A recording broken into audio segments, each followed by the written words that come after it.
So tomato খাইতে সবচাইতে মজা হচ্ছে হালকা রোদ এবং হালকা শ্যামা যেই জায়গায় পড়ে ওই জায়গায়। সো আমাদের খামারটা কিন্তু অনেক বড়।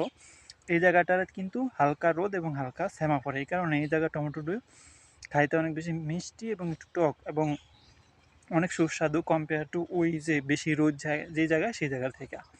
তো আমি যখন টমেটো খাই তখন হচ্ছে এই জায়গা থেকেই খাওয়ার চেষ্টা করি, বেশ মজা লাগে। আসসালামু আলাইকুম। আপনারা হয়তো জানেন যে আমাদের এই চ্যানেলের ভিতরে আমরা নতুন করে ব্লগ ভিডিও দেওয়া শুরু করেছি। সো আজকের ব্লগ ভিডিওতে আপনাদেরকে দেখাইতে চলেছি যে আমাদের আপনারা হয়তো ভাবেন যে এই কাজগুলা করা বেশ সহজ, আসলে অত সহজ না, বেশ কঠিন এই কাজগুলা করা। আমাদের খামারের কঠিন কাজগুলোর ভিতরে একটা কাজ হচ্ছে এই ফসল তোলা। সো যেহেতু বর্তমান সময়ে অনেক রোদ, তাই রোদের ভিতরে কাজ করাটা বেশ কষ্টকর। বাট কি করতে হবে, কিন্তু আমাদেরকে এগুলাকে তোলা শেষ করতে হবে।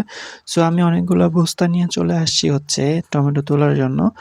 বিকজ অফ দ্যাট, কারণ এগুলা তোলাটা খুবই গুরুত্বপূর্ণ এবং বাজারে যেহেতু দাম বৃদ্ধি পেয়েছে সেক্ষেত্রে আমরা এগুলাকে তুলে শেষ করব এবং বাজারে পাঠিয়ে দেব। এই সবগুলা ছোট ছোট বস্তা হচ্ছে বড় বড় বস্তায় পরিণত হবে, দেন হচ্ছে এগুলা বাজারে যাবে।